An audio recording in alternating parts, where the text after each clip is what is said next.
You never know what situation in life could bring you to a point where you need the basics. Gleaning in the North Bay.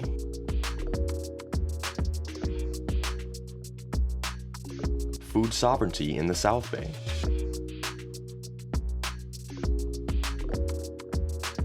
Community gardens and unhoused communities in the East Bay. Tonight, Bay Area Bountiful explores food insecurity in our region. What would you do if you didn't have the basics? Bay Area Bountiful is about agriculture. It's about feeding us. It's about land and water. It's about the health of our planet. It's about stories that matter.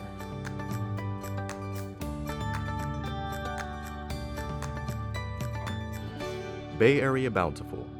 Cultivate, celebrate, connect. Bay Area Bountiful is made possible in part by Rocky the free-range chicken and Rosie the original organic chicken.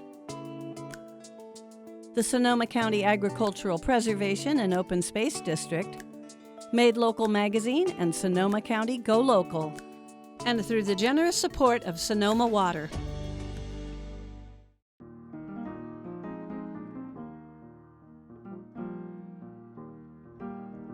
One important aspect of food insecurity is food waste.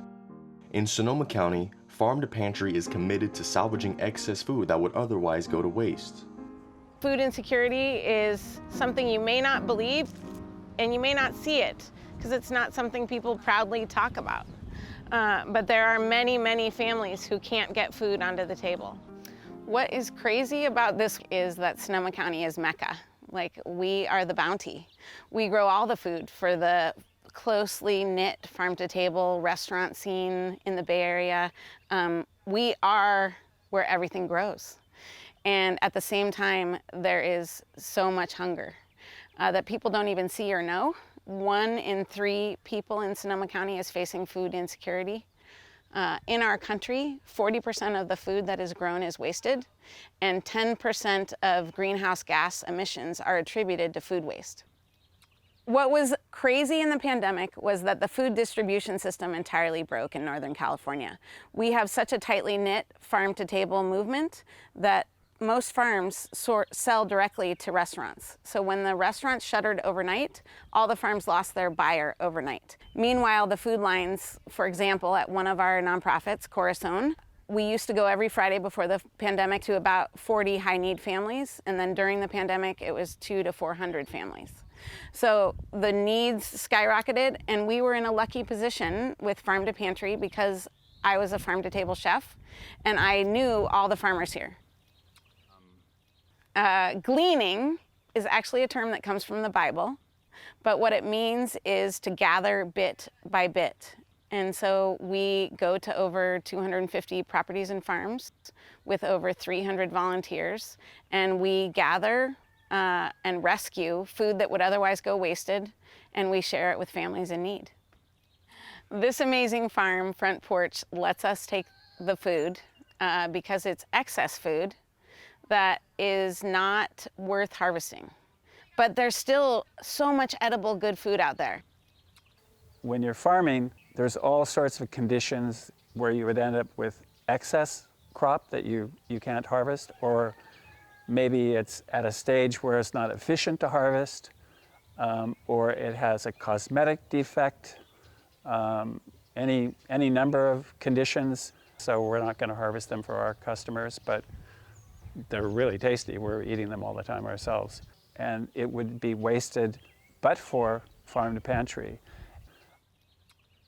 So what is most available in our food bank system for people facing food insecurity are the dried and canned goods that are shelf stable. Because when you work with a perishable product, you have a couple days to move stuff around, and many food banks don't even have refrigerated trucks.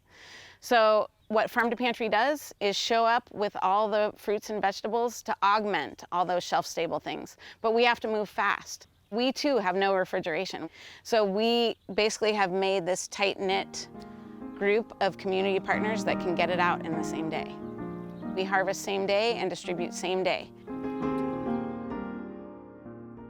Community-minded farms, like Front Porch Farm, are vitally important to people experiencing food insecurity in the North Bay. But climate change is beginning to take a toll on the generosity we've come to expect from these farmers. Typically at this time of year, we are in peak production. Everybody is harvesting, planting, weeding, washing, packing, selling, going to market. This farm that we're standing on right now, we were getting over 1,000 pounds a week here last year. In the either next 2 weeks or a month, this farm will have their water entirely cut off to them because of the drought. Drought conditions put us in a position where we have to change how we're going to farm for this year. We were ready to plant out almost 2 acres of food when we got the order that we needed to stop.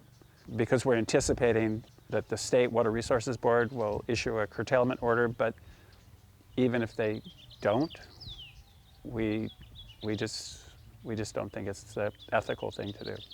So we will not have any fall crops or winter crops. You know, our number one allegiance is to the health of the river. I have a lot of concern about how we're going to address food insecurity.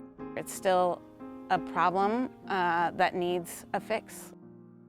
And if you want to support this work, you can go to our website, farmtopantry.org. We have 3 buttons there: giver, grower, or gleaner. So if you want to be a member of our Glean team, you sign up on the Gleaner button. If you have a property or a tree, even just one tree in your backyard, sign up on the Grower button. And if you just want to give, we love that too. The farmers now go into this growing season very aware of their buyer's level, so there won't be the same excess for us to go scoop up, yet the need is still crazy high. So what we have done this spring instead is really shift our focus to encourage people to plant food for each other. So that's called our Grow a Row program. Whether if they needed starts, compost, know-how, a connection to land. I really think getting through climate change in what we're looking at down the road is our food sources are all going to be unreliable. So I think the more people can rely on themselves for some of their own food, the stuff that's easy to grow, that's fun to grow, that's successful. So the more people know how to do for themselves, I think it's just better and better. From Sonoma County farmland, we traveled to the South Bay, where a master gardener teaches community members how to grow their own food and reconnect with their food heritage. In downtown San Jose, the nonprofit plant nursery Verde has established a new kind of participatory food system to promote food justice. Its demonstration garden is open to the public. Our mission is to teach low-income families how to grow home organic vegetable gardens in their yards. Verde started doing this to address issues of food insecurity and access to fresh organic vegetables that are usually too expensive for low-income families. We usually average between 90 and about 130 families per year, and most of these families are multi-ethnic. We regularly grow between 12,000 and 15,000 seedlings. A dedicated team of 7 runs the organization. We realized there was such a huge need for food access. We have a lot of underserved communities that are living in food deserts. We needed to make sure that they had food on their table. Verde is unique in promoting a healthy, homegrown diet for the underserved by specializing in hard-to-find, culturally specific plants. So there are people from different countries, and they weren't able to find their cultural foods. I am from Peru, and for example, in Peru, we use this herb called huacatay, and there's no way I can find huacatay here, except that I can find it here.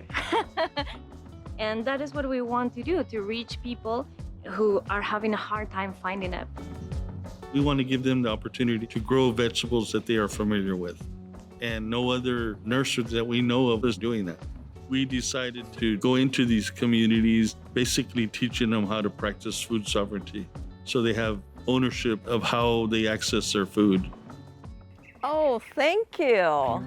At Valley Verde, we really try to reach out to the people whose voices have not been included in the mainstream food system. We enroll families who are low income, who have the space and the time to invest in the program for 12 months. I personally learned a lot from Valley Verde. How home gardening helped us to be self-sustained with the food supply and authentic food we bring from our own cultures. We have Thai basil. This one, bitter melon, definitely authentic from Taiwan, China. This one, we call it dragon whisker, 龙须菜. To me, it really matters to have the organic food, start from the seeds. So what can be better than that? Some of them grow beautiful, beautiful gardens. And the first thing they tell me when I go do a site visit, come and look at my garden. They're so proud of it. Back at the nursery, both plants and training are available. Super jardineros are gardeners who went through our program, and we want to invite them to be part of this 3 years apprenticeship. Super jardinero means super gardener. Yeah. Graciela is a super jardinera, very prolific gardener. During these 3 years, we teach them how to manage a greenhouse that we actually give to them so they can install it in their backyard. And then we kind of like follow up with them while they produce seedlings that we buy back from them, and we insert them in our distribution. Graciela and her son, David, they produce seedlings together, and the quality of their seedlings are very good. Quiero darle las gracias a Valle Verde por haberme permitido estar en este programa y por ayudarme. Mi esposo, mis hijos, ellos están a gusto de que me ven emocionada que entro con mis verduras 100% orgánicas. The vegetables, giving them water, it's been really fun. Also, I like to help my grandma. Esta hierba que es muy conocida en México, que soy de México, y es muy importante para mí todo esto, no se me olvidan las raíces, el maíz que tengo es cosa cultural. We could make a little bit of a profit for ourselves, but all in good cause, because at the end of the day, we're spreading awareness about organic plants and making sure that people learn about growing their own plants. I think it's really amazing that we wanted to actually be able to offer those multi-ethnic seedlings to everyone, not just the families that we work with. I got your plants okay? I did. Valley Verde has a tool to help our community be more resilient during this time. Thank you. Everybody wants to help Valley Verde. We're a great nonprofit, you know? And to me, this is wonderful. Every day I see more butterfly, ladybugs, and I feel so excited. You see how the plants grow. You see the hope here.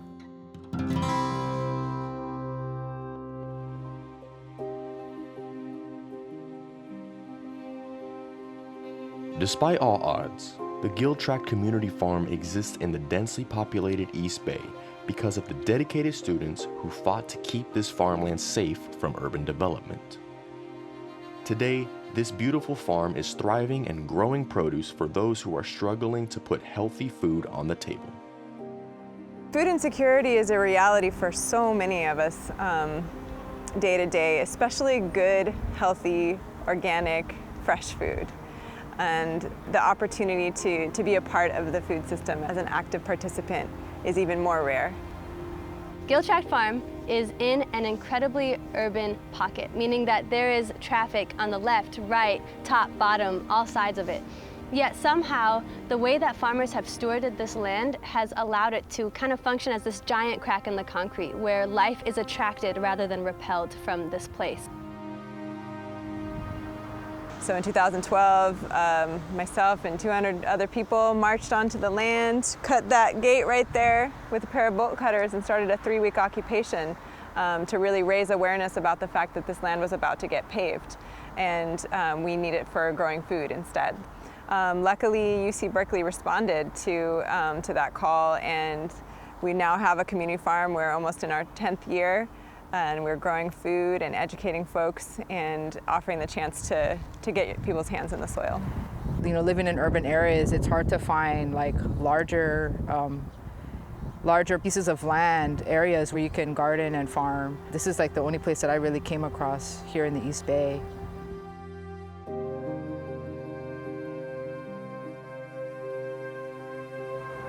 We do the farm stand for a number of reasons. Part of our, mission, vision, values is to spread the word about the importance of urban farming and food justice. Also, the environmental value of having green spaces in urban areas. We also need to raise money. It gives us a steady income that allows us to buy tools and seeds and other support items we need to keep this place running. Besides the farm stand, we send food to food pantries. There's one on the Cal campus for students who can't afford food because rent's so high and tuition's so high. We found out a couple of years ago that students up at Cal 40% of the students are food insecure, so they don't know where their next meal is coming from. And so that's a real huge focus for us too, is, a lot of these students, of course, it's a huge privilege to attend UC, but a lot of people are sacrificing a lot to be here. We get a lot of food out to them at Cal, and also we're looking to work with Berkeley Food Network and getting out produce to their CSAs, and those go to like people in need.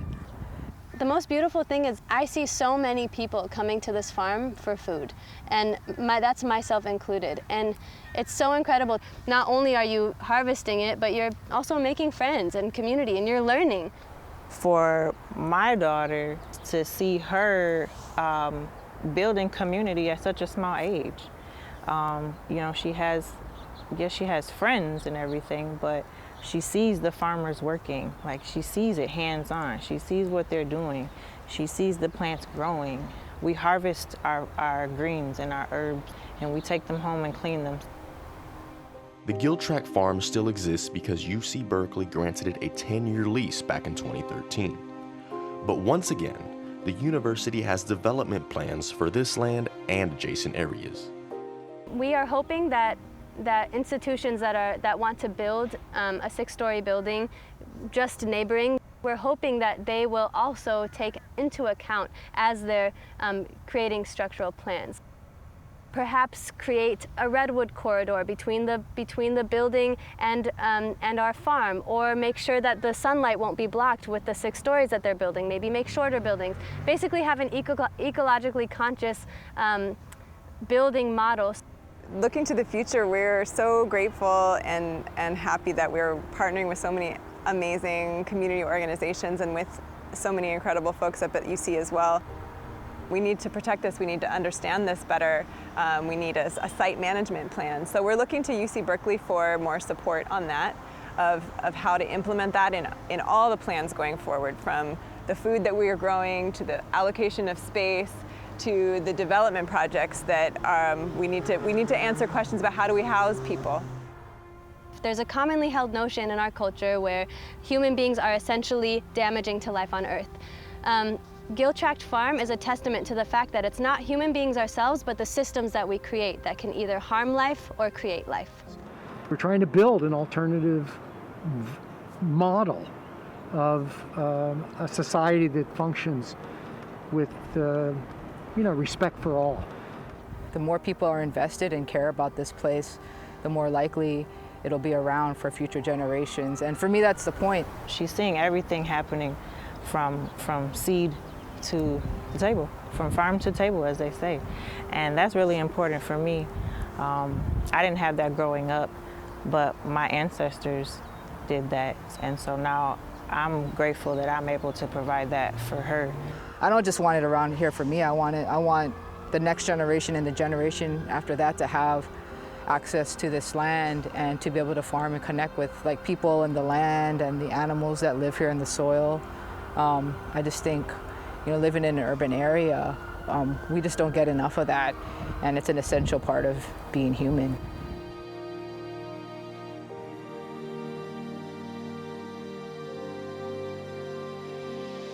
So Cobb on Wood, it's kind of this area that's actually encompasses the largest houseless encampment in probably the state, if not the region. Some of us both volunteer here and there. So there's kind of a convergence of organizations that began doing mutual aid work there, bringing food, hygiene items, medicine, and it was the product of a relationship with Essential Food and Medicine. And Essential Food and Medicine, or EFAM for short, has a really deep and kind of overlapping relationship with Guildtrack Farm here. Food insecurity is something one might expect to discover in an unhoused encampment. But at Cobb on Wood in West Oakland, we also discovered an encampment that has become a community. While we have helped support in bringing many pieces together in this space, there's also many other organizations involved. This is a huge collaboration, and the residents have been here for years and years. There's almost 200 to 300 people living here on this 29-acre lot. The face of homelessness has changed, you know? It's not what the stigma is or what it used to be, the old, Vietnam vet or whatever with the big old beard. It's ages 20s to 50 probably. Named for the construction method used to build its communal structures, Cobb, and its location, Wood Street. Cobb on Wood is the center of a vibrant community under the 880 freeway.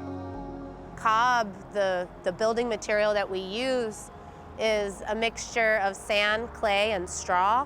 And indigenous people from all over the world have been using this building method for thousands and thousands of years. And so it's nothing new. When we think of the question of food insecurity, it's a little bit different depending on where you are. Many encampments here in Oakland, maybe they'll have access to some groceries. Someone will drop off a box of produce. Well, what are you gonna do with a box of produce if you don't have a place to cook it? That's why we built a community kitchen here. The main place where we source the food to keep the community kitchen stocked is from good eggs and other sort of waste streams that otherwise all the food would end up in the trash. So we do a lot of gleaning of prepared foods and bring it here to the kitchen. Having the kitchen here really helps people, one, that they can have well-rounded meals. We get meats and dairy and vegetables and all kinds of stuff. It's a better quality of food, better than what most people are used to. The biggest part of it is we got somewhere to come to. We have somewhere to come and cook some food, not just have somebody bring you something already cooked and you don't know really where it came from or anything like that. You can actually go in here and make you a meal. You know what I'm saying? You can cook dinner for a group of people or whatever.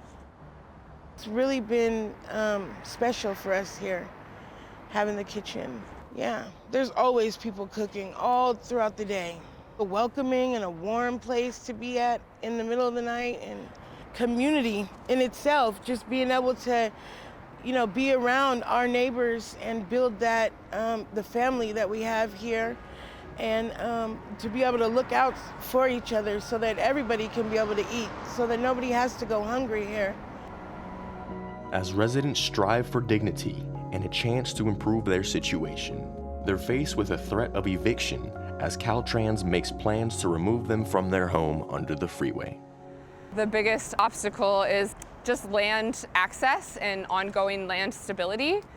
So right now we are sort of in a confrontation, in a conversation with Caltrans, the State Department of Transportation. And they have plans to evict people from this site. Caltrans is one of the largest landowners in the state of California and also has the largest population of unhoused people living on it. They have no budget to deal with rehousing people. They have no budget to deal with the effects that their displacement causes. They have a lot of lawyers and they have a lot of rhetoric about commitment to ecological change, to social justice, to equity. But for the people living in this commons, this encampment, what they're seeing is a very different side of Caltrans.